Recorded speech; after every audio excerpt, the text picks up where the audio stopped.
5 high-yielding, zero NAV erosion ETFs, and a bonus one. So 6, but mostly 5. The main 5 is what we're talking about today.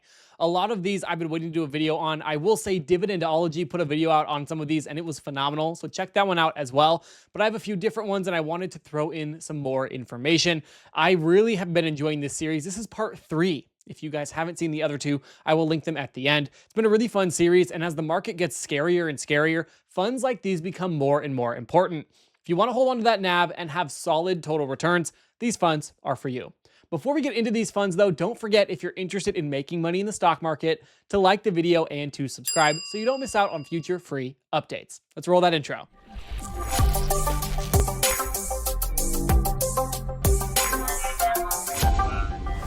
A few of these are new to me. The first one being QYLG, the NASDAQ 100 Covered Call and Growth ETF. It's an interesting design, and we're going to talk about it, but I do want to specify I knew about the other Global X funds. We had RYLD, QYLD, XYLD, and so these G funds, meaning for growth ETF, I guess, but also have income, which is amazing. So we're going to talk about, I think we have 2 of them on the list today, which is very interesting, because I haven't really heard the name Global X in quite a while, except for their BCCC, Bitcoin Weekly Paying Fund. So what is QYLG? Well, it's an income ETF where you also have growth. It's a covered call and growth ETF. And I mean, it has a great Morningstar rating, so I can end the video right there. You have high income potential because you're going to generate income by writing covered calls on the underlying index, which on this case is the NASDAQ, which if you don't know has been outperforming a lot of the other indexes or indices for quite a bit of time. I'm a fan of the NASDAQ. It's a little bit riskier because it's 100 more tech-related companies. But I mean, it has been fueling this tech revolution. And I think with AI, with semiconductors, with cybersecurity, that's only going to continue to be the trend. So you have upside potential because they're only writing calls on 50% of the portfolio. The strategy allows for investors to capture half the upside potential of the underlying index mixed with that premium. So this is not a new style of ETF. We've seen this with quite a few other ones. I know the rec shares do the same thing. They split it 50-50, half income, half leveraged growth. This one is not leveraged growth, so it's a little bit less risky, but the performance has been phenomenal. And so the way we're going to go about this video is we're going to look at each new fund, all 5, and then the 6th bonus fund. And then we're going to look at the actual 5 that I'm talking about today in our total return chart. That's going to show us the best returning one, the one with the best overall price appreciation, the ones that have dropped in price, if there are any. Now, let me tell you, just because something has no NAV erosion doesn't mean it doesn't drop in price. That is a key factor. And it's really key with these Global X funds, but we'll get to that. So let's get to the main details of the fund. Expense ratio, 0.35%. Very low, in my opinion, for an income-producing fund. We've seen a lot of them, especially the weekly payers, go up to near 1%. I don't even think YieldMax has a fund that's less than 1%, or maybe they're 0.99. But a lot of these are lower cost, which is absolutely amazing. It's not a small fund by any means, 112 million in AUM or net assets. And then we have some key factors. Trailing 12-month dividend distribution rate, because it's not a dividend, it's technically a distribution. We have 23.08%. It does pay out monthly, which is amazing. Now, one thing that I also want to mention with these is, and Dividendology covers this really well in his video, because he talks about, I think, all the Global X funds, or a lot of them, and is they pay out a really big dividend at the end of the year. And it all is based off of the taxes, because these funds have to pay out 90%. So when you end up having a lot of growth in a year, it's going to have to pay that out. They can't have that as income for the company because there's tax benefits and whatnot to paying out. They have to pay out 90% is the simplest way of putting it. So you will usually see a nice big dividend at the end of the year if it's had a good performance in the price appreciation side, which again is 50% or half of the fund. Now, the goal of this, of course, is it's going to be a covered call or buy right strategy where the fund buys the stocks in the NASDAQ 100 index and writes or sells corresponding calls on the approximate 50% of the value of the portfolio of stocks in the same index. And then this objective is very key. These are different. That was the summary. This is the objective. It's going to provide investment results that correspond generally to the price and yield performance before fees and expenses of the SIBO NASDAQ 100 half buy right V2 index. That is a mouthful. So we got some good info on these. I think it's going to be really interesting to track them. I may have to buy some of these because I love zero NAV erosion funds. It's just absolutely outstanding. Is this one the best? I don't know, because we've got more to look at. Ticker MAXI is the second fund of the 5 or 6 we're going to be talking about today. It's the Simplified Bitcoin Strategy Plus Income ETF. Now, I will say, if Bitcoin falls, a lot of these new Bitcoin funds are going to take a dive, although MAXI is not a new fund. It's actually a bit old, I think. But we'll find out soon enough.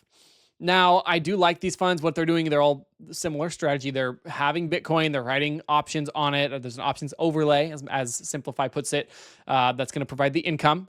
The Bitcoin exposure is going to vary between 50% to 200% of the fund's net assets based on a proprietary technical model. Now, if you're wondering why I said that weirdly, it's because I tried to pronounce it like 6 times already and I can't do it. So I had to practice, and now you're on take number 7. Now, exposure may be gained through various instruments, including Bitcoin ETFs, futures, options, or swaps. So they have a dynamic range of what they can do to make income using Bitcoin, which I think is great. I think it's solid. The more options, the merrier, as long as the issuer and the strategists that are working the fund, the management team, know how to use those options. And we've seen some funds where they don't know how to use them, and boom, you get NAV erosion out the wazoo. I don't know if I can say wazoo on YouTube, and I'm not even sure what a wazoo is, to be honest. The options income strategy will focus on selling put spreads on a variety of instruments, including equity indices, as well as bond and commodity ETFs. Does not directly invest in Bitcoin, as a lot of these don't. Is that a negative? It really depends on what you'd like. Let's be real. Gross expense ratio, 6.10%. Now, I don't know. The expense ratio thing is confusing to me, because that's gross, not net, meaning the net expense ratio should be less, so we should pay less. I don't even know. If you know in the comments, let me know. I did an interview with Will Rind from Granite Shares. He has the Yield Boost ETFs, and he said that expense ratios are hard to understand. He explained it in a really intelligent way, and my brain could not follow. I should go back and listen. I understood it at the time, but I need to go back and listen again. But 6%, it's going to be a little less than that. Like, I wouldn't write this fund off for the gross expense ratio, but check it out. Let me know what you think in the comments. Total assets, we have 52 million. So it is almost 52.5 million. It's a pretty large fund, not as large as the prior one, but decently sized. It's not a $1 billion fund like we see more and more of these days, as there's more and more ETFs. Did you guys know? Fun fact, if you like ETFs, there are now more ETFs traded than stocks. As an ETF YouTuber, I'm like, yay. But in reality, what the heck? That is crazy. So we now have more ETFs. I guess it makes sense, but it's pretty wild. They actually put me in a little article. Bloomberg wrote an article, and I was featured in it. It wasn't about me, but they took some data from the channel. So thank you guys. You guys were also in it, technically. So we're in this together. Woohoo. We're famous, pretty much. You can tell everyone you're famous now. Distribution rate, 45%. Amazing. Now, one thing, even if that gross expense ratio is taking 6% of your money, that distribution rate is crazy, especially with no NAV loss. Boom, bang. Pays out monthly. I believe all of these pay out monthly, and it's just solid. It's a solid fund. I'm not going to dive too far into it. Let's see the management fees over here. Management fees, 0.85%. Other expenses. Other expenses includes interest expense, 5.24%. Interesting. I've never seen that, an interest expense. So like I'm paying interest on it, or it includes interest because I'm interested in the fund. So they're taking more money from me because they know that I have interest. That's a joke. I know that it's not that, but that's very interesting because it would be a decent management fee of 0.85%. I'm going to have to look into this one a little bit more, but since inception, the fund is up 361%. Little sneak peek of what is to come, but MAXI is definitely one I think people should look into if you're interested in Bitcoin and income. Gold is just crazy. We have the next fund, the FT Vest Gold Strategy Income ETF, IGLD. So, very interesting. Gold has been going crazy. We can see the price return 23% over the last year, which is remarkable. Assets, 277 million, the largest fund we've looked at so far. And expense ratio of 0.85%. No interest fee, so it's not 6%, I guess, which is solid. Trailing 12-month dividend is $3.82. The fund is $23, so that's pretty decent. We'll know the yield in just a moment, but it also pays out monthly. It's a commodity. I do like these because you get a little more exposure. You have Bitcoin, you have gold, you have the NASDAQ. I'm heavily invested in the NASDAQ, as you guys know, but it gives you something else to have in your portfolio. Now, I would be interested in how this fund compares to the gold fund by Neos. I might have to do a video on that eventually, but very solid. Going to the dividend, we see the yield of 16.57%. Very solid dividend growth of 134%. So it looks like the yield used to be significantly lower back when it first started. Yes. But some good data. Again, we'll check this out in comparison to all the others and find our best performer. But it's a fund that I think people should look at if you are interested in holding some gold. Even when we zoom out even farther on the 5-year, it is near all-time highs, which hurts me to buy anything at an all-time high. But sometimes if I don't, the thing just keeps going up. If I buy it, it's going to go down. It's just the way that my investment strategy works. I actually have this power where it's inverted. Everything's inverse of what I want it to do. So if I buy it, it goes down. If I ever sell anything, I'll let you guys know. You can buy it. It will go up. But that's not financial advice. None of this is financial advice. Sorry, I'm in a mood today. I didn't film yesterday, so I'm like, woo, let's get into it. And I like these ideas. I love finding new funds. It's super cool. And I like that we have a lot more of these no NAV erosion funds rather than just funds that are boasting 100% yields, because those ones, yeah, they're cool. They're cool for a little bit, but they're volatile. So I like these set and forget type funds. And IGLD has been performing really well. And if you're a fan of gold, could be one to look into. QDVO. You think I could memorize that, but I know I had to read it. Amplify ETFs. They have some very solid ETFs. I will be doing a video about them eventually. I'm just very busy, guys. I'm very busy. I'm lazy. I'm just lazy.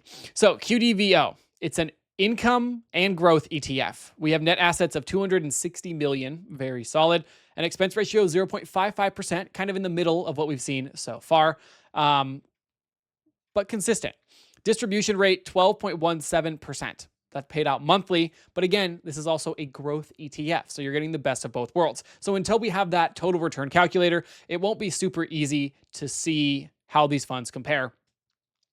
But it's growth and high income potential. It's seeking capital appreciation from growth-oriented stocks with high monthly income from option premiums and dividends. So unlike our first one, which can I even remember, QYLG? If I get that ticker wrong, that's going to be hard to edit out. It's not on like the NASDAQ or one set index, I believe. So you have a little bit more diversification in the sense of you're not just one index, but you are growth-oriented stocks, and it depends on what stocks they're picking. You have covered calls with dividends that are going to help reduce volatility versus the overall market during times of broad-based market declines. So let's talk about this. These funds that are a mix of growth and income versus just growth versus just income, everything trades differently depending on the market.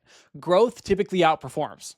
Income typically underperforms growth, but still performs well. But that is in a very green market. In a sideways market where not a lot happens, income funds outperform.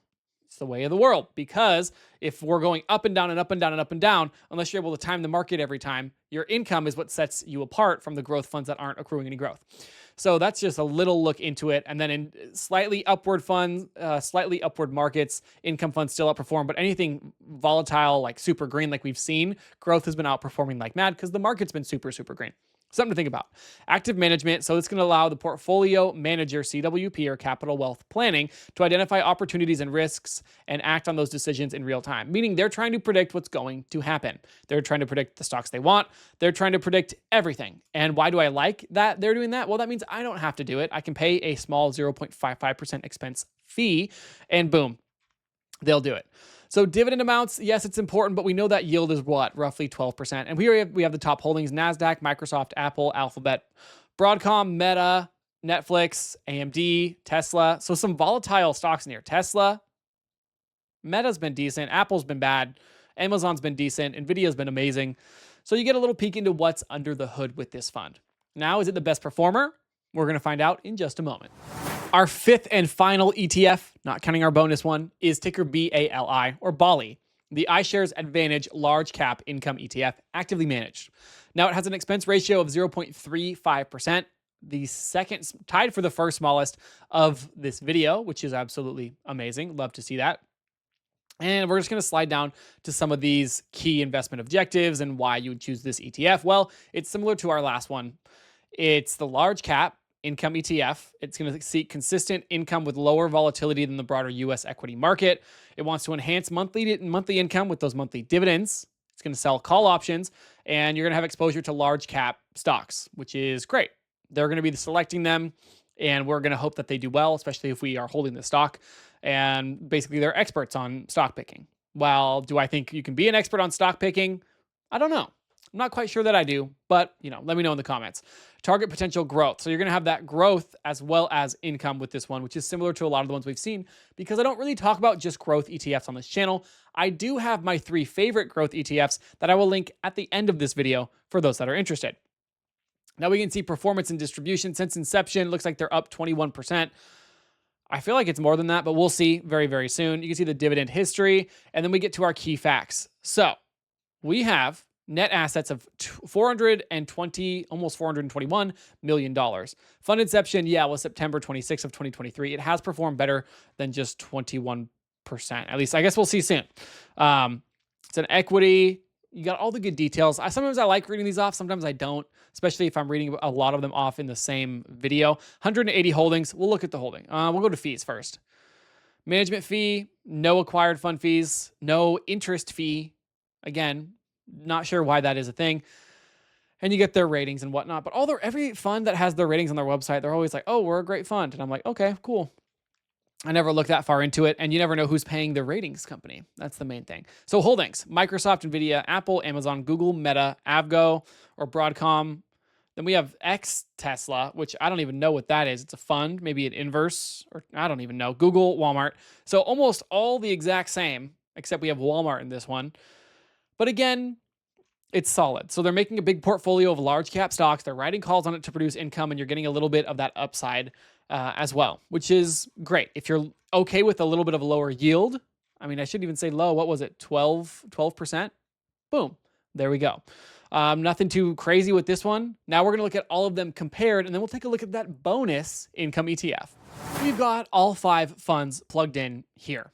So what we can see, first of all, we get the expense ratios. Looks like the highest again is MAXI, but look at the price return. Price return over the last 6 months.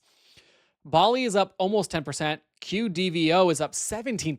MAXI is up 48%. QYLG is up 12%. And IGLD is up 15.2%. What's amazing with this is I've seen a lot of my funds, especially the weekly payers, drop over the last couple of weeks. I mean, we had Ulti drop. Misty has been going down. A lot of my even single stock leverage funds have been going down, like PLTW, COIW. And so I know those are higher risk funds, but these funds are holding up amazingly well. And MAXI is not even near an all-time high when it comes to its price. So that's amazing. There's a lot of things we're going to look at. I am going to zoom out and I want to showcase the 1 year. So 1 year with price return only. IGLD is up 10%. QYLG is down 7.7%.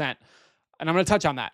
MAXI is up 43%. QDVO is up 17%, and BALI is up 6.4%. So a lot of them did better the last 6 months than they did the last year, simply because we had a bit of a dip at the beginning of 2025. Another important factor when it comes to QYLG is the fact that this one, it takes a dip in price when it pays out that big dividend at the end of the year. And so right here we can see 12/26/2024, it went from being up 8% to being up, where'd it go? I lost it, being down 10%. So you're looking at what, a 18% swing. And the reasoning behind that is it's paying out that massive dividend. That's why. So it's not NAV. Is it NAV erosion? It's not, because it's not just eroding over time. It's a bonus. That's like the return of capital. I assume it's return of capital, but double check me on that, where you're getting paid out because it's that big bonus, like a Christmas present. Who doesn't love that? That's a phenomenal idea. I love Christmas presents. So there you go. Don't send me Christmas presents. I know you guys can't send me anything. Should I do a P.O. box? Would you send me Christmas presents? That'd be so fun to do an opening. I wouldn't waste your time with it. It'd be really entertaining though. So what we're going to look at now, price return to total return. So good numbers price return wise, and then total return just jumps. So our worst performer, unfortunately, is BALI, BALI up 16.09%. Still a decent return, but during this time with the dividends included, I would expect more. But still 16%. You can't really complain, especially with the downside we've seen in the market. Then, of course, we have QDVO up 29% total. Amazing. MAXI's up 98%, but again, Bitcoin has been on a tear, and that is why. QYLG up only 16.7%. But we still get that Christmas present dividend, which will set it apart. And we haven't, we have a few more months till Christmas. Christmas is coming soon. And then we have IGLD up 33%. Very, very solid. We can zoom out even farther, though, and we'll go to the 3 year. So 3 year, we'll do price return. And we can see MAXI still outperforms significantly. BALI is up 26%. QDVO is up 17.52% in only price, not including dividends. MAXI is up almost 140% on growth. QYLG is up 15%, and IGLD is up 22.64%. So why am I showing you guys price return? Well, look, they don't have NAV erosion. They may pay out a lot of their gains, especially some of them, as we can see. And again, we can see here, QDVO didn't start trading until 2024. So the other four have a longer history. The longest history, it looks like, being QYLG and IGLD. What did I say this was? Blue, QDVO, yeah, is the newest fund. It's very interesting. I love this Seeking Alpha total return chart. Absolutely amazing. But again, these are not NAV erosion funds. They're still going up over time. A lot of funds you would see over 3 years are down 30, 40%. Not the case. These ones don't have NAV erosion. Total return, a beautiful thing. MAXI is insane. BALI's up 50%. QDVO is up 30%. MAXI is up 412%. But again, QDVO has only been trading for a year. Remember that. It has significantly less time. If you gave it 2 more years, it'd be up 90% on that basis. MAXI's up 412%. QYLG up 63.5%. And IGLD up 73%. IGLD is amazing. Gold. It's actual gold and just gold overall. And the last thing I want to look at, we'll go to the 1 year and we're going to check out the dividend amount. So we can see what they have been paying. Maybe 3 years is better. 6 months is better. We can see what they've been paying. So you can kind of track it. The chart isn't the prettiest, but you can see each month, although they do pay at different times. So it makes it a little bit tricky. And I mean, dividend growth is also really important, but for some of these, you're not supposed to, chart's not even available for it. So I guess you can't. But you can play around, check out the different charts, check out what you think is important. A lot of these are, but these are ETFs specifically. So you'll want to, if you're going to compare stocks, if you're going to compare anything else, look at everything. Look at all the details that are important. But we still have one more bonus ETF to get to. The only reason I couldn't include it is because it's so brand new. I think it launched last week. Something like that. We have TDAC, Tap Alpha's Innovation 100 Growth and Daily Income ETF. And listen, this thing writes 0 DTE calls, captures a lot of the exposure in the pre-market and aftermarket hours, and you get monthly dividends. We've seen T-SPY do phenomenally well, paying out getting a 14% return, which is amazing, and some growth in there as well, even in the time when the market didn't really grow that much. But very solid. I couldn't include it. We haven't had a lot of trading history, but I wanted to throw this out there as a bonus. Do I know how it's going to perform? No, I don't, but I do hope that it does well, just like T-SPY has been doing. So I hope you enjoyed this video. If you did, don't forget to like and subscribe. And if you found this content entertaining, leave a comment and let me know. And check out these videos popping up on your screen right now, including my first video on these income ETFs with 0 NAV erosion, and my smaller channel's top 3 growth ETFs to buy and hold forever so I can retire one day. Thank you guys so much. I appreciate you. Spread some love today, and I hope to see you in the next video.